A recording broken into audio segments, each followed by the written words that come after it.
Al-Faruqi media only Islamic release. اپنا وقت گزار کے چلے گئے، اللہ نے ان جیسے تو نہیں لیکن اور لوگ عطا کر دیے۔ ہاکذا ہم جب نہیں ہوں گے اللہ ہم سے بہتر لوگ پیدا کر دے گا۔ یہ مقدر کی بات ہوتی ہے۔ مسجد کا کام جس طرح میں چاہتا ہوں میرا اللہ پورا فرما دے، دعا کیا کریں، سب کہیں آمین۔ دل کھول کے چندہ دیا کریں۔ یہاں جو نظام ہے الحمدللہ اتنا مضبوط ہے کہ انشاءاللہ قیامت کے دن آپ کو اجر عظیم ملے گا۔ عشرہ ہے مغفرت والا۔ میں تمام حضرات سے منت کر کے عرض کرتا ہوں، خدا را تڑپ پیدا کرو۔ کیا تڑپ پیدا کرو؟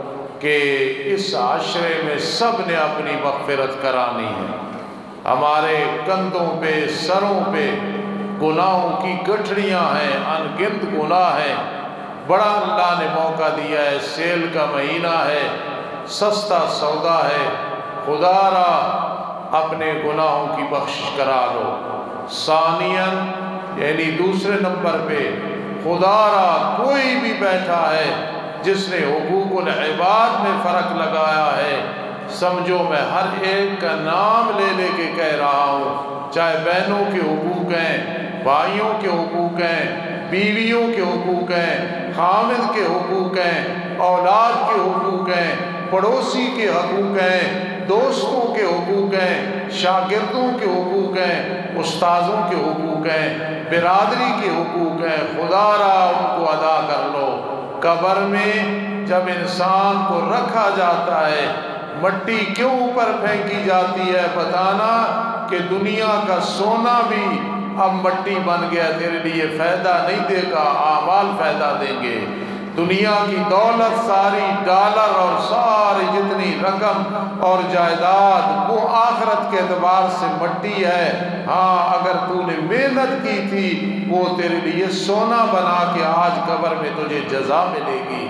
خدا را آخرت کی فکر کرو۔ دیکھو میں اپنی طرف اشارہ کر رہا ہوں، پھر سارے مجمع کی طرف کہ ہم گناہگار ہیں، نالائق ہیں، کمزور ہیں، جو رمضان میں کرنا چاہیے ہم نہیں کر رہے۔ سارے سچے دل سے کہو استغفر اللہ، استغفر اللہ، استغفر اللہ۔ اللہ تیری رحمت بڑی وسیع ہے، ہمارے گناہ معاف فرما دے۔ استغفر اللہ، اے اللہ اتنے بڑے مجمع میں اپنی رحمت سے ہمارے گناہ معاف فرما دے۔ استاد جی ایصال ثواب کا طریقہ بتا دیں۔ ایصال ثواب کا طریقہ یہ ہے کہ جس کے لیے ایصال ثواب کرنے لگے ہیں وہ مشرک نہ ہو، وہ بدعتی نہ ہو، وہ اسلام سے خارج نہ ہو، اہل ایمان میں سے ہو۔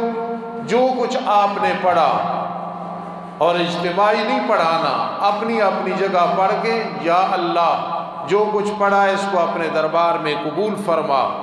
اس کا ثواب حضور علیہ السلام کی روح مبارک کو پہنچا، آپ کے آل بیت، بیٹے بیٹیاں، صحابہ کرام، صحابیات، آل بیت تمام کو پہنچا۔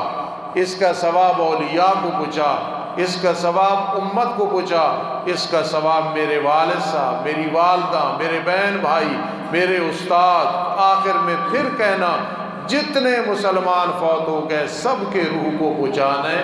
یہ ایصال ثواب کا طریقہ ہے۔ اللہ توفیق نصیب فرمائے۔ ہم دوستوں کا آپس میں ایک ٹف مسئلہ ہے، اگر کسی ملک میں چاند وقت کے مطابق نظر نہ آئے تو وہاں کے لوگ، وہاں کے باشندے کیا کریں گے؟ روزے کیسے رکھیں گے اور معمولات کیسے چلائیں گے؟ بڑا مشکل سا ایک سوال ہے۔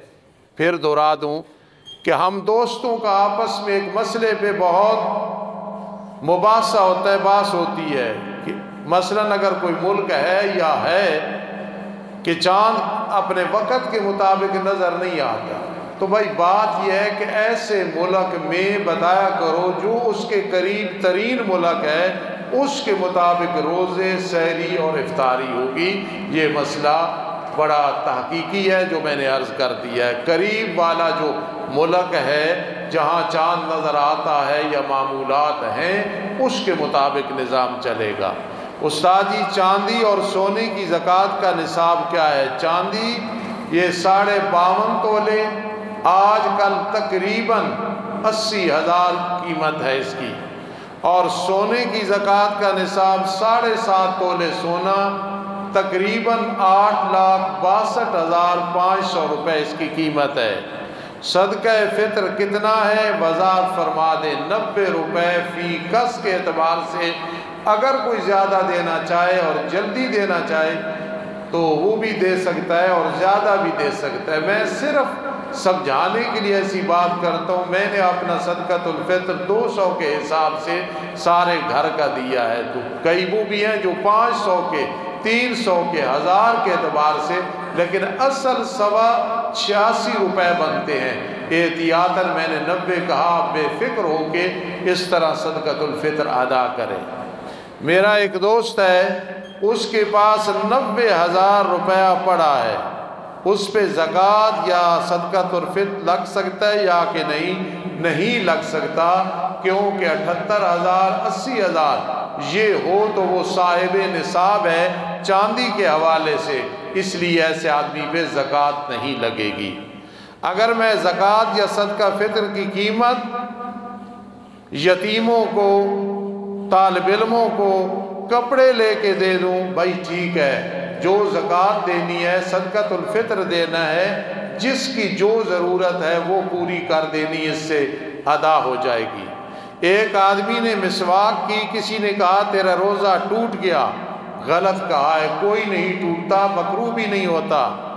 اس نے پھر کھا بھی لیا، اس پہ قضا بھی ہوگی اور کفارہ بھی ہوگا، قضا بھی ہوگی اور کفارہ بھی ہوگا۔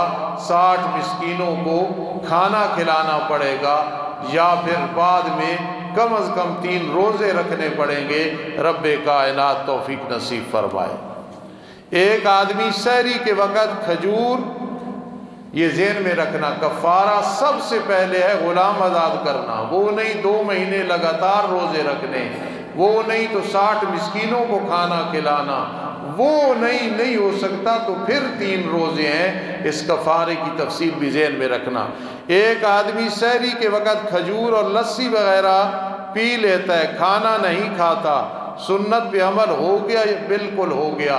سحری میں معقول ضروری نہیں، مشروب کوئی نہ کوئی چیز ہونی چاہیے، اور یہ بھی سنت ہے کہ سحری کے وقت سنت سمجھ کے چاہے 1 کھجور ہو کھا لیا کرو، انشاءاللہ اور ثواب ملے گا۔ آخری سوال، ایک آدمی رمضان المبارک کے روزوں کا انکار کرتا ہے، وہ بھائی کافر ہے۔ روزے کی فرضیت قرآن سے ثابت، حدیث پاک سے ثابت، اجماع اور اتفاق سے ثابت ہے۔ جو آدمی روزوں کا فدیہ دے وہ نیت کیا کرے؟ نیت یہ کرے کہ میں روزہ نہیں رکھ سکتا، نہ امید ہے آگے رکھنے کی، میں فدیہ دے رہا ہوں، تو اس سے ادا ہو جائے گا۔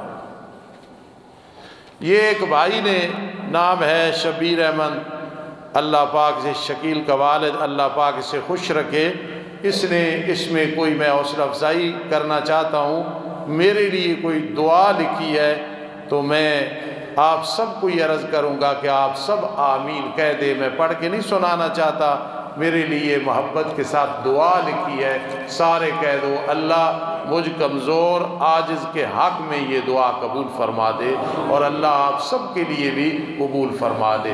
دیکھو میرے درد دل سنتے ہو نا تو سنا کرو، جتنے حضرات بیٹھے ہو، خدا را رمضان ہے قدر کرو، 20 تراویح پڑھو، ماں باپ کی قدر کر لو، یہ زندگی میں ایک دفعہ ملتے ہیں، بیواؤں، یتیموں، مسکینوں کے ساتھ تعاون کر لو، مائیں بہنیں عید کی خریداری میں فضل خرچی نہ کرو، کئی لوگ صبح کا ہے شام کا نہیں، چپکے سے ان کے ساتھ تعاون کر دو۔ الحمدللہ رب العالمین۔